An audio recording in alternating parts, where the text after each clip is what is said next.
दूरदर्शन हिसार के सभी दर्शकों को रामफल बाई का नमस्कार। आज हम एक चर्चा करेंगे आयुष्मान भारत योजना।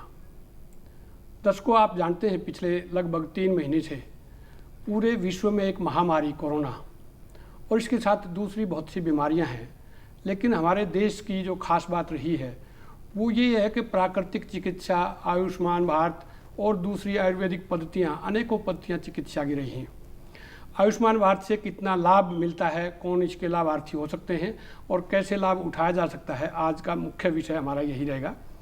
इस चर्चा में प्रतिभागी हैं डॉक्टर मदन मानव, आप योग प्राकृतिक चिकित्सक हैं भिवानी में, और इसके साथ ही हैं डॉक्टर दीपा, आप मनोवैज्ञानिक हैं। डॉक्टर मदन मानव जी, आपसे जानकारी चाहेंगे कि ये जो योग प्राकृतिक चिकित्सा है और आयुष्मान भारत है, इसका आपस में क्या तालमेल है और आयुष्मान भारत से कैसे हम लाभ उठा सकते हैं, इसके बारे में बताइए। पहले तो सभी दर्शकों को मेरा नमस्कार। और रामफल भाई जी, बहुत अच्छा प्रश्न आपने किया है। वर्तमान में हम कोविड-19 से सब परेशान हैं और भारत सरकार की माननीय हमारे प्रधानमंत्री जी श्री मोदी जी के नेतृत्व में, उनके चिंतन से, उनके मार्गदर्शन से जो भी काम इस समय इस महामारी से लड़ने के लिए किए जा रहे हैं वो बहुत अच्छे हैं। हमारे आम आदमी, जिसको हम गरीब, मजदूर, किसान कह सकते हैं, वो सब इन योजनाओं का बहुत अच्छे ढंग से लाभ उठा रहे हैं। कई बार प्रत्यक्ष रूप से देखने को अपने को मिल रहा है मीडिया के माध्यम से। और जितनी भी समस्याएं लोगों को आई, जो समस्याएं हम सब के समक्ष आई, उनका समय रहते समाधान किया गया। और जो आयुष्मान भारत योजना है उसका सीधा संबंध हमारे स्वास्थ्य से है। स्वास्थ्य अच्छा रहे, और उस योजना हालांकि पहले से चल रही थी, उस योजना में वर्तमान में हमने कोविड-19 को भी शामिल किया और उससे जो लोग प्रभावित हुए उनका भी इस योजना के अंतर्गत उपचार किया गया, बहुत लोगों को लाभ मिला। इसके अतिरिक्त जो भी और व्यवस्थाएं इससे संदर्भित हो सकती थी, उन सबको भी सरकार ने हर स्तर पर पब्लिक के लिए प्रोवाइड करने का पूरा प्रयास किया गया है। और जितनी देश की जनसंख्या है उसको दृष्टिगत रखते हुए यदि हम कहें तो बहुत कम समस्याओं का लोगों को सामना करना पड़ा है। इसमें जो आयुष्मान भारत की हम बात कर रहे हैं डॉक्टर साहब, कौन सी प्रमुख चिकित्सा सुविधाएं हैं और कौन कौन उसके लाभार्थी हो सकते हैं? इसमें मुख्य तौर पर ये योजना जो अपने आर्थिक रूप से कमज़ोर लोग हैं उनके लिए है, और लगभग 5 लाख का एक सरकार की बजट है एक व्यक्ति के खर्च पर, स्वास्थ्य पर, या उसको स्वास्थ्य सुविधाएं प्रोवाइड करने के लिए इतना खर्चा सरकार दे सकती है। इसके में बहुत सारी बीमारियां हैं जो मनुष्य के लिए आवश्यक हैं, जिनका उपचार वो सब इसमें लगभग शामिल हैं। इसका अगर विस्तार से हम चर्चा करें डॉक्टर साहब, कि स्वस्थ राष्ट्र हो हमारा जी, तो उसके लिए बहुत सारी चीज़ें ध्यान में रखनी पड़ती हैं, यानी कि हमारा मन भी स्वस्थ हो, हमारा शरीर भी स्वस्थ हो, जी जी। और इसके साथ साथ जो चिंतन है वो सबसे ज़्यादा ज़रूरी है, वो भी स्वस्थ हो। आपने बहुत सही शब्द का प्रयोग किया, चिंतन का। जब हमारा चिंतन सार्थक होगा तो निश्चित रूप से कोई भी समस्या है हम उसका बहुत आसानी से समाधान कर सकते हैं। मैं एक योग और प्राकृतिक चिकित्सक होने के नाते और आयुर्वेद का एक विद्यार्थी या एक अध्येता होने के नाते कहना चाहूँगा, आयुर्वेद में यही लिखा है कि स्वास्थ्य रक्षणम आतुरस्य विकार प्रशमनम च, कि जो स्वस्थ हैं उनके स्वास्थ्य की रक्षा और जिनको आवश्यकता है उनको हम वो सुविधाएं प्रदान करें। अब इस पद्धति के माध्यम से, इस विचार के माध्यम से हमें सबसे पहले अपने चिंतन को सकारात्मक करना होगा। उसके बाद जो जो चीज़ें हमारे आसपास उपलब्ध हैं, योग चिकित्सा के रूप में, प्राकृतिक चिकित्सा के रूप में, प्राकृतिक जीवन पद्धति के रूप में और आयुर्वेदिक औषधियों के रूप में, वो सब चीज़ें हमारे लिए उपयोगी हैं। और अब तो वर्तमान में तो पूरे संसार ने इस चीज़ को स्वीकार कर लिया है और सारा संसार भारत की तरफ देख रहा है। योग, प्राकृतिक चिकित्सा और आयुर्वेद बहुत कारगर साबित हुआ है। जैसे आयुष मंत्रालय ने, आप सब जानते भी होंगे कि एक विशेष तरह का काढ़ा बताया है और उसके माध्यम से लोग अपनी इम्यूनिटी बढ़ा रहे हैं। इस कोरोना के संदर्भ में बहुत सारे मत भिन्नताएं हैं, तरह तरह की बातें सामने आ रही हैं। निश्चित रूप से भी कहना कुछ भी संभव नहीं है क्योंकि अभी नई बीमारी है, पर हमारा जो सनातन विज्ञान है वो निश्चित रूप से इसमें कारगर हुआ है। अभी अपने यहाँ जो आयुष विश्वविद्यालय है कुरुक्षेत्र में, उन्होंने आयुर्वेदिक औषधियों के माध्यम से कोरोना से जो पॉजिटिव थे उनको उपचार दिया है और उसमें पॉजिटिव रिजल्ट मिले हैं। इसके अतिरिक्त और सब बातों पर भिन्नता है, लेकिन इम्यूनिटी इसमें सबसे ज़्यादा कारगर है। इस बात पर पूरे संसार के चिकित्सक और सभी तरह के लोग इस बात से सहमत हैं। तो इम्यूनिटी को अगर हम शब्दों में लें, क्योंकि इम्यूनिटी एक ऐसा शब्द है जिसमें काफ़ी एक व्यापक विस्तार की वो है, तो किस तरह से केवल रोग रोधी क्षमता इसमें ज़रूरी है, या कोई शरीर की ताकत, भाई पहलवान हो उसको ना हो, या कोई उम्र के हिसाब से, किस तरह से मानेंगे? जी, इसमें तीनों ही फैक्टर हैं जो आपने बताए, पर सबका सार एक ही है कि हमारे शरीर के अंदर रोगों से लड़ने की क्षमता होनी चाहिए, और वो क्षमता होगी तो ये तो एक वायरस है, ऐसे इस ज़मीन पर लगभग 10 खरब वायरस माने जाते हैं। तो आज एक वायरस है, कल कोई दूसरा भी आ सकता है और कोई भी तीसरा भी आ सकता है। उन सबसे बचने का सबसे अच्छा माध्यम है हम अपनी इम्यूनिटी को स्ट्रॉन्ग करके रखें, और उसके लिए सबसे सरल रास्ता है वो है योगमय प्राकृतिक जीवन। हमारी जीवन शैली प्रकृति के नियम के अनुसार हो, और साथ में हमारे दैनिक दिनचर्या में कम से कम आधा घंटा का योगाभ्यास हो। तो और साथ साथ कुछ जो आयुर्वेदिक औषधियाँ इन दिनों बताई जा रही हैं, उसमें दालचीनी, सौंठ, काली मिर्च, पीपल, अश्वगंधा, गिलोय, इन सब का काढ़ा बना करके हम इनको लें, तो ये अपनी प्राचीन ऋषि जो थे, वो वैज्ञानिक थे उस समय के, उनके द्वारा बताई हुई बहुत अच्छी ये चीज़ें हैं और ये सार्थक हैं इम्यूनिटी को बढ़ाने के लिए भी। इसमें आयु की जो आपने बात की वो भी प्रभावित करती है इस कारक को। और सत्य ये है कि यदि हम अपनी दिनचर्या को ठीक रखेंगे, जीवन शैली को ठीक रखेंगे, तो उससे हमारी इम्यूनिटी निश्चित रूप से अच्छी बनी रहेगी। धूप स्नान बहुत अच्छा इसमें है, प्रकृति के साथ में रहने की बात मैंने कही, तो उसमें धूप स्नान विटामिन डी की पूर्ति करता है, और विटामिन डी यदि किसी के शरीर में ठीक है तो भी वो इस कोरोना से कम प्रभावित हुआ है, ऐसा अब तक जानने में आया है। जी दर्शकों, दो बातें हमारे उसमें हैं, एक ऋषि और एक मुनि। ऋषि जो रिसर्च वर्कर थे, यानी कि अपने आश्रमों में बैठ के रिसर्च करते थे। आज जो सबसे ज़्यादा महत्व, डॉक्टर साहब ने जैसा बताया कि हमारे जो पुरानी चीज़ें हैं, चाहे वो लौंग है, इलायची है, सौंठ है, अदरक है, तुलसी है, अजवाइन है, ये सारी की सारी चीज़ें, विश्व जिनको ये कहता था कि भारतीय जो भोजन है वो बहुत मसालेदार है, आज उन्हीं मसालों की तरफ हम देख रहे हैं, और वही आयुष विज्ञान उसी पे आधारित है। लेकिन जो छोटे बच्चे हैं आज के समाज में, 6 साल के, 7 साल के, डॉक्टर दीपा जी आपसे जानकारी चाहेंगे। पहले हम छोटे थे जब, तो हमें केवल भूत से डर लगता था, वो डराते थे भी भूत है, लेकिन आजकल ये कोरोना से ही डरने लगे। बच्चा पैदा हो रहा है, वो कॉकरोच से भी डरता है, वो छिपकली से भी डरता है, वो कोरोना से भी डरता है, तो वो आगे चल के कितना मानसिक तौर पर मजबूत बन सके, उसके लिए क्या कुछ किया जा सकता है? माँ बाप या अभिभावक क्या ध्यान दें अपने बच्चों की तरफ? सर, इस बारे में मैं ये कहना चाहूँगी कि जब भी कोई एक बीमारी को डायग्नोस किया जाता है, साइकोलॉजिकल डिसऑर्डर को डायग्नोस किया जाता है, तो उस स्तर पे जब हम हिस्ट्री लेते हैं तो हम चाइल्डहुड का उसमें बहुत बड़ा रोल होता है। चाइल्डहुड में आपका कैसा वातावरण में आप लोग पले बड़े हैं, आपके माँ बाप ने आपको क्या शिक्षा दी है। हम कहते हैं संस्कार, मगर संस्कारों में सिर्फ उठना बैठना, सोना खाना पीना ये सब नहीं है, उसके साथ साथ माँ बाप की भी पूरी जिम्मेवारी है कि वह उनको साइकोलॉजिकल तौर पे भी अपने बच्चों का पालन पोषण अच्छी तरह से करें। अब वही बात हम करते हैं कि पर्सनालिटी की, अगर आज जाके कोविड-19 की वजह से जो बच्चों के मन में भय हो रहा है, वो मास्क पहन रहे हैं, कुछ बच्चे नहीं पहन रहे हैं, मगर जो थोड़े बहुत भी समझदार हैं वो कहीं ना कहीं, आपकी बात बिल्कुल सही है कि वो डर रहे हैं इस चीज़ से। तो अगर आज वो इस बात से ज़्यादा डरते हैं तो ऑब्वियसली कहीं ना कहीं वो शॉक में भी जा सकते हैं, एक एंग्जाइटी डिसऑर्डर भी वो डेवलप कर सकते हैं।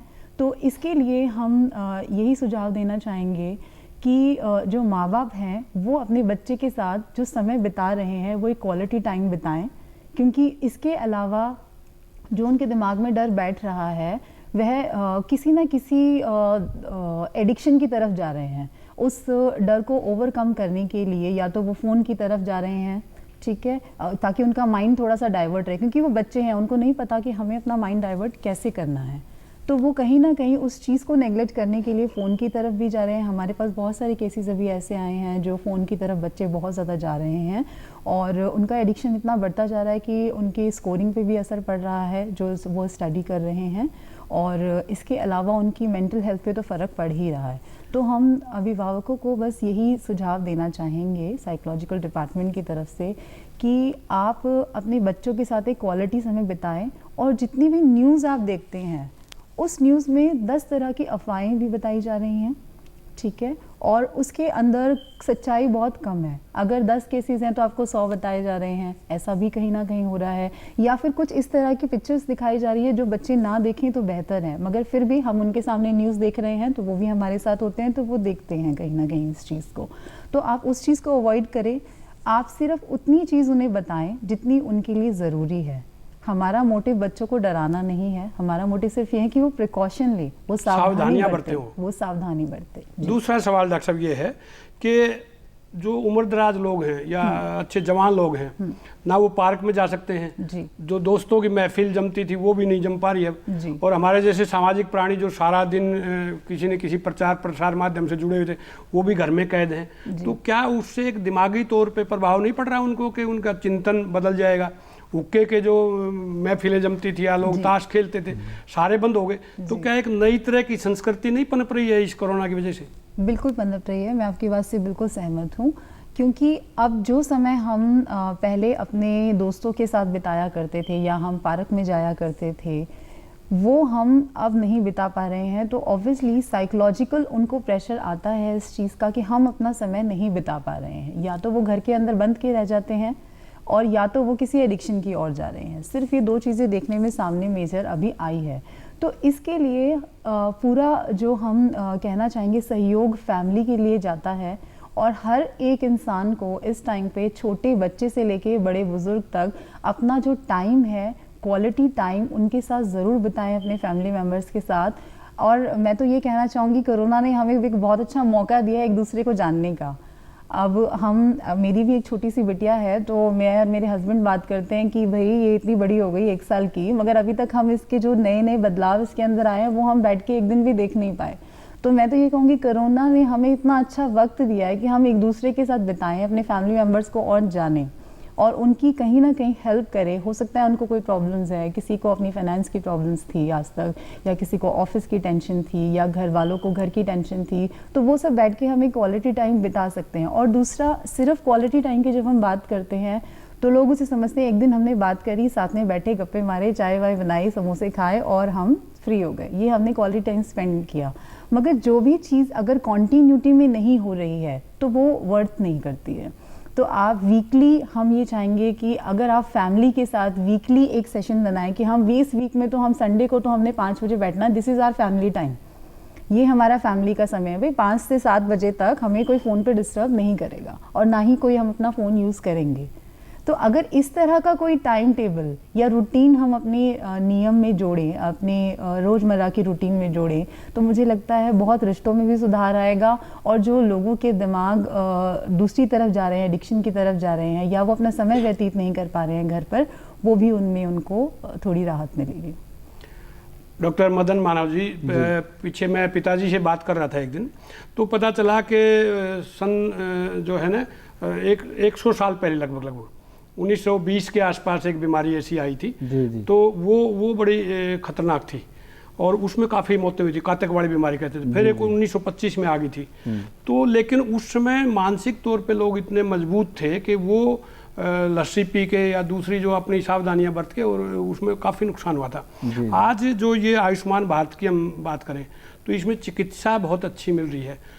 इसमें आपसे एक विस्तार से जानकारी चाहेंगे कि किस तरह की चिकित्सा ले सकते हैं, किस तरह वो उसका लाभ उठा सकते हैं? क्या कोई कार्ड बनवाना पड़ेगा, या डिस्पेंसरी जाना पड़ेगा, या डॉक्टर के पास जाना पड़ेगा, या टेलीफोन पे भी हम कोई मदद ले सकते हैं? इसके बारे में बताइए। जी, आपने स्पेनिश फ्लू का जिक्र किया जो 1920 के आसपास फैली थी।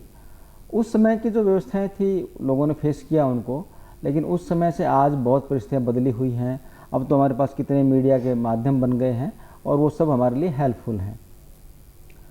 सरकार की जो योजनाएं हैं, ऑलरेडी सिस्टम चला हुआ था और बहुत सारे स्तर पर सरकार ने वो योजनाओं को अलग अलग जगह से स्थापित किया है और वहाँ से लोग लाभ उठा सकते हैं। पहचान पत्र भी बने हुए हैं, अपने सिविल हॉस्पिटल में जाकर के बनवा सकते हैं। आजकल सरल केंद्र जो बने हुए हैं उनके माध्यम से भी रजिस्ट्रेशन कर सकते हैं। तो और गाँव में जो आंगनवाड़ी के वर्कर हैं उनके माध्यम से भी अपना आप रजिस्ट्रेशन करवा सकते हैं। इस तरह से सरकार ने बहुत तरह से प्रयास किया कि हर आदमी को जिसको उसकी जो क्षमता है, जैसी उसकी व्यवस्था उसके हिसाब से उसको लाभ मिले, और सब तरह की बीमारियों के लिए। पर मैं उससे भी ज़्यादा महत्व देना चाहूँगा कि हम अपने जीवन शैली को ऐसा बनाएं कि हमें उन योजनाओं पर भी निर्भर नहीं रहना पड़े। हम बीमार हो ही क्यों जी। एक प्राकृतिक चिकित्सक होने के नाते मैं कहना चाहूँगा कि हम प्राकृतिक चिकित्सा के माध्यम से लोगों को स्वस्थ रहना सिखाते हैं। जब हम स्वस्थ रहेंगे, बीमार होंगे नहीं, तो उस योजना की आवश्यकता भी नहीं पड़ेगी। सरकार ने बहुत अच्छी व्यवस्था की है, उसका लाभ हमें उठाना चाहिए, लेकिन उससे भी अच्छी बात है कि हम अपने आप को स्वस्थ रखें। और स्वस्थ रहना बहुत आसान है। अपने यहाँ हम योग के विद्यार्थी होने के नाते, योग चिकित्सक होने के नाते भी मैं कहूँगा, प्रार्थना एक बहुत बड़ी चिकित्सा है। परमात्मा सब शक्तियों का स्वामी है और वो कुछ भी दे सकता है। और निश्चित रूप से आधुनिक चिकित्सा विज्ञान भी इस महत्व को स्वीकार कर चुका है कि प्रार्थना के माध्यम से भी हम अपने आप को स्वस्थ कर सकते हैं। अभी पिछले 3 महीनों के दौरान मुझे एक बार पढ़ने को मिला कि अमेरिका में नेशनल इंस्टीट्यूट ऑफ हेल्थ, एक संस्था वहाँ की है, वहाँ अमेरिकन सरकार ने एक भारतीय चिकित्सक को एक प्रोजेक्ट दिया कि कोविड-19 पॉजिटिव जो तकलीफ है उससे जो लोग प्रभावित हुए उनका इलाज केवल प्रार्थना के माध्यम से करना है। 1000 लोगों पर वो रिसर्च चल रहा है। इस तरह से प्रार्थना के साथ साथ हमारा जो मैंने पहले भी कहा कि जो हमारी जीवन शैली, समय से उठना, सूर्योदय से पहले उठना, उठ करके आजकल बाहर हम नहीं जा सकते तो अपनी छत पर बैठ सकते हैं, अपने आंगन में बैठ सकते हैं, वहाँ बैठकर प्राणायाम करना, योगाभ्यास जो आसानी से शरीर की स्थिति के अनुसार हो सकता है उसको कर सकते हैं। ज़रूर नहीं कि बहुत टिपिकल आसन आप करें, बहुत हार्ड आसन आप करें, आराम से जो आप कर सकते हैं। मैं तो इतना भी कह सकता हूँ, जो बुजुर्ग लोग हैं, आप बुजुर्गों की बात कर रहे हैं, कि वो कुछ भी नहीं करें, केवल खुले आकाश के नीचे खुली हवा में आकर के सो जाएं, वो भी उनको लाभ देगा। और लेटे लेटे डीप ब्रीदिंग कर लें, लंबा गहरा श्वास लें, वो भी लाभ देगा। चाय पीने की जगह अब वो जो ये काढ़ा आजकल है लगभग हर जगह उपलब्ध है, नहीं तो हमारे किचन में सब चीज़ें ये लगभग अवेलेबल हैं। जो मिल जाता है आपको वो उसका डेली काढ़ा बनाकर पिएं और चाय को छोड़ दें। और साथ में जो आप अभी बात कर रहे थे कि हुक्का पीने की एक परंपरा रही है, वो परंपरा सामाजिक दृष्टि से ठीक है लेकिन स्वास्थ्य की दृष्टि से अच्छी नहीं है। तो मैं कहना चाहूँगा कि बुज़ुर्गों को उससे बचना चाहिए, क्योंकि ये कोविड-19 तकलीफ है, ये सीधा हमारे फेफड़ों को ज़्यादा प्रभावित कर रही है। और हुक्का या बीड़ी या धूम्रपान या शराब, जितनी भी ये चीज़ें हैं, वो सब के सब हमारे फेफड़ों को सीधा नुकसान पहुंचाती हैं। तो इनको तो बिल्कुल छोड़ना ही चाहिए। डॉक्टर साहब, इसमें एक जानकारी आपसे और चाहेंगे कि जैसा खाए अन्न वैसा हो जाए मन, तो हम अपनी खुराक में क्या ध्यान दें? हाँ। क्योंकि बीच में देखा कि अब तक तो लोग वैसे शुरू में व्हाट्सएप पे चुटकुले भेजते थे, झाड़ू लगाना सीखे, फलाना पोंछा लगाना सीखे, और जब वास्तव में पुरुषों की बारी आई तब वो चुप हैं, अब वो व्हाट्सएप बंद हो गए हैं, है ना। समोसा बनाना सीखे, फलानी चीज़ बनाना सीखे। अब जब वाकई महिलाओं को लगा कि हाँ क्यों नहीं बनवाया जाए इससे भी, ये भी खाली बैठे सारा दिन, केवल खाएं नहीं तो खाएं तो क्या खाएं, कितना खाएं, और मौसम के हिसाब से क्या बदलाव करें, इसके बारे में बताइए। बहुत अच्छा प्रश्न आपका है। और आपने कहा कि जैसा खाएं अन्न वैसा बने हमारा मन, और वैसा ही हमारा स्वास्थ्य बनता है। तो आज मैं कहना चाहूँगा कि जो फास्ट फूड है उसको हम कहते हैं fast food is equal to fast death. उसको छोड़ करके जो ताज़ा खाना है वो हमें खाना चाहिए। और हमारे तो शास्त्र में कहते आए हैं कि कभी बासी भोजन नहीं करना चाहिए। गीता में भगवान श्री कृष्ण ने यही कहा है। तो सुबह जैसे मैंने बताया कि एक बेड टी की आदत है, तो बेड टी को छोड़ करके हमें उसकी जगह गर्म पानी पीना चाहिए। और गर्म पानी में नमक डाल करके उसके गरारे करें तो सारा सब कुछ साफ हो जाता है, वो और भी अच्छी बात है। उससे भी अच्छी बात है कि आप काढ़ा पिएँ। नाश्ते की जहाँ तक बात है, नाश्ते में आपको जो भी फल, ऋतु का फल या सब्जी, घर में रोटी जो भी उपलब्ध है वो आप लें। सूप बनाएं और सबसे अच्छी बात है, जूस ले सकते हैं। सीजन के जो फल हैं वो सब आप लें। दोपहर का भोजन है उसमें आप अपने घर में बना हुआ सामान्य खाना लें। एक जो तलकर के पकवान बनाकर खाने की जो हैबिट है उसको बचना चाहिए, विशेष तौर पर बुज़ुर्गों को। यंग बच्चे हैं, 40 साल से कम उम्र के हैं, वो लोग ले सकते हैं, लेकिन जो बुज़ुर्ग हैं उनको उसको अवॉइड करना चाहिए। क्योंकि वो पाचन तंत्र तो हमारा ठीक है नहीं, और वो खाना ठीक से पचेगा नहीं, तो फिर उनको वही खाना तकलीफ देगा। इसमें एक बात, विटामिन सी विशेष तौर पर ध्यान दें। इसमें एक बात श्रोताओं से और हम साझा करना चाहेंगे कि अगर हम देखें हरियाणा और भारत, ये ऐसी जगह पे स्थित हैं जहाँ प्रकृति का ढेरों वरदान मिले हैं। जी, जब भी कोई मौसम आता है उसमें इस्तेमाल करने की चीज़ें मौसम से पहले हमारे पास होती हैं। बिल्कुल। गर्मियों के लिए हमारे पास चना है और जौ है, उससे सत्तू बनाकर पी और सकते हैं। सर्दियों के लिए हमारे पास बाजरा है और उधर से गेहूं है, रुई हो जाती है हमारे यहाँ। तो ये एक, अगर हम देखें प्राकृतिक जो हमारे पास संपदा है उसका किस तरह से लाभ उठा सकते हैं। और प्राकृतिक चिकित्सक हैं आप, तो कौन से पेड़ पौधे ऐसे हैं जिनका अब हम काढ़ा वाढ़ा बना के पीस के, ताकि ये जो इम्यूनिटी की बात करते हैं, रोग रोधक क्षमता की बात करते हैं, वो हमारे अंदर पूरी हो। जी, प्रकृति ने, परमात्मा ने भारत पर बहुत बड़ी कृपा की है कि यहाँ 6 तरह की ऋतुएं हैं और अलग अलग ऋतु का अलग अलग खाद्य पदार्थ हमें मिल जाते हैं। ये हमारा बहुत बड़ा सौभाग्य है। और हमें जिस ऋतु में जो फल सब्जियां, जो खाद्य पदार्थ हमें सबसे ज़्यादा अवेलेबल हैं, सबसे सस्ते हैं, वो हमारे लिए सबसे अच्छे हैं, वो हमें खाने चाहिए। अभी आप बात कर रहे हैं पेड़ पौधों की, एक कॉमन सी बात है अमृता, गिलोय आम भाषा में इसको कहा जाता है। आजकल लगभग सब जगह उपलब्ध हो गई है। रोज़ाना उंगली जितनी मोटी हो वो, और लगभग 6 इंच की उसकी लंबाई हो, इतनी उसकी तना काट कर, डंठल लेकर के, और उसको डेली चबा लें, दातुन के रूप में उसका प्रयोग करें, उसका रस को पी लें, तो बहुत सारे आपको जो इन्फेक्शन वाली बीमारियां हैं किसी भी तरह की हो, उनसे बचाव आपका होगा। दुनिया में सबसे अच्छी वो नेचुरल एंटीबायोटिक है जी। उसके बाद आपके घर के आसपास कहीं गुड़हल का पेड़ पौधा मिल जाएगा आपको, हर श्रृंगार का पौधा मिल जाएगा, गेंदे का पौधा मिल जाएगा। तो ये सब चीज़ें हैं, ये भी हमारे लिए अच्छी हैं। एलोवेरा है, ग्वारपाठा जिसको बोलते हैं, वो भी अच्छा है क्योंकि एंटीऑक्सीडेंट है।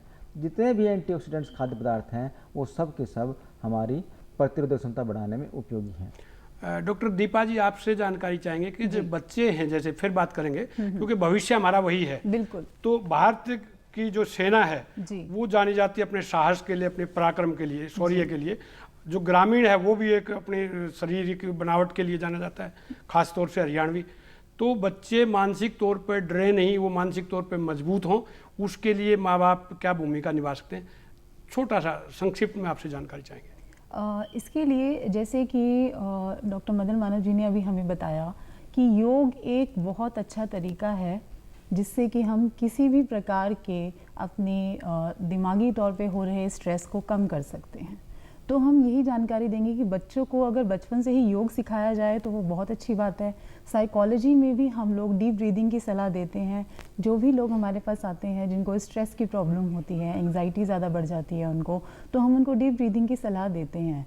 तो अगर बच्चों के साथ डीप ब्रीदिंग या कोई किसी भी तरह का योग जो आपको नॉर्मल तौर पे जो प्राणायाम घर पे करे जाते हैं, अनुलोम विलोम किया जाता है या छोटे जो प्राणायाम किए जाते हैं, अगर वो बच्चों के साथ इस टाइम पर स्टार्ट किए जाएं तो वो उनके लिए बहुत फ़ायदेमंद रहेंगे। क्योंकि जो भी ये स्ट्रेस अभी आ रहा है तो वो कितना बढ़ता जाएगा या कम होता जाएगा इसकी अभी कोई गारंटी नहीं है।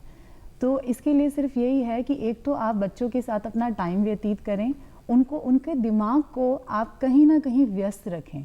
क्योंकि हम एक बहुत अच्छी कहावत है, खाली दिमाग शैतान का घर, तो बस एक वही वाली बात है, ये सबके लिए ही है। तो बच्चों के लिए कुछ और नहीं, आजकल ऑनलाइन हम बहुत सारी चीज़ें देखते हैं, यूट्यूब का भरपूर हम लोग फ़ायदा उठा रहे हैं। सिर्फ समोसे बनाने में ना उठाएं उसका फ़ायदा, बच्चों को क्राफ्ट से रिलेटेड कुछ चीज़ें हम करवा सकते हैं। आपको उनको फ़ैन बनाना सिखा सकते हैं, हैंड फैन बनाना सिखा सकते हैं, या कुछ भी उनकी जो उनकी स्टैंडर्ड के हिसाब से जिस भी क्लास में वो पढ़ते हैं उस हिसाब से उनको क्राफ्टिंग सिखाई जा सकती है। और इसके साथ साथ उनको कुछ ऐसे साहसिक कहानियां जरूर सुनाएं जिसमें वीरता के से ओतप्रोत भावनाएं हों, ताकि वो जो अच्छे भविष्य में नागरिक बन सके, सुदृढ़ राष्ट्र की वो आगे उसको संचालित कर सके। डॉक्टर मदन मालवीय जी, एक बात आपसे और चाहेंगे जानकारी कि ये जो आयुष्मान भारत योजना है, मान लो इसका हम लाभ उठाना चाहें तो सबसे पहले जैसे आपने बताया आंगनवाड़ी के माध्यम से या सिविल अस्पताल के माध्यम से, लेकिन इसके साथ साथ जो आम नागरिक है वो भी जागरूकता उसमें पैदा हो, इसके लिए क्या किया जा सकता है, कहाँ जाएं वो? जी, आम नागरिक को इस योजना के बारे में बताने के लिए भी गवर्नमेंट ने बहुत सारी व्यवस्थाएं की हैं। सोशल मीडिया के माध्यम से भी आपके जो टीवी चैनल हैं उनके माध्यम से भी और अखबार के माध्यम से भी, गांव में जो लोग कार्य कर रहे हैं, जो एनजीओज हैं उनके माध्यम से भी, और बहुत सारे लोग ऐसे हैं जो जा कर के लोगों को घर घर जा कर के बताते हैं। तो इस तरह से सब स्तर पर प्रयास किया जा रहा है कि लोगों को इस चीज़ की जानकारी मिले और धीरे धीरे जागृति आ रही है, लोग जुड़ रहे हैं इससे। इसमें एक बात दर्शकों हमारे पास बहुत अच्छा उदाहरण है, यथा राजा तथा प्रजा, यानी कि हमारे देश के जो प्रधानमंत्री हैं उन्होंने कितने साहस के कदम उठाए हैं लॉकडाउन जैसे, और कितने अच्छे तरीके से राष्ट्र को एक दिशा दी है। इसके साथ साथ अगर हम देखें कि बहुत जो अच्छे हमारे राजनीतिक इस समय मौजूद हैं, जिन्होंने किसी ने तो हमारे मास्क बना के तैयार किए और वो एक भावना फैलती है उससे ऊपर से नीचे ये संस्कृति प्रवाहित होती है। तो इस तरह से अगर हम देखें तो आज एक सुदृढ़ राष्ट्र के लिए बहुत ज़रूरी है कि हम कोरोना से बचें, उससे डरें नहीं, अपनी केवल सावधानियां बरतें, अपने भोजन का ध्यान रखें, अपने प्राणायाम का ध्यान रखें, प्राकृतिक उसमें संपदा से लाभ उठाएं, ताकि हम अच्छे स्वस्थ जीवन को जी सकें और कोरोना से हमारा बचाव हो। आपका दोनों का डॉक्टर मदन मानव जी और डॉक्टर दीपा जी बहुत बहुत धन्यवाद।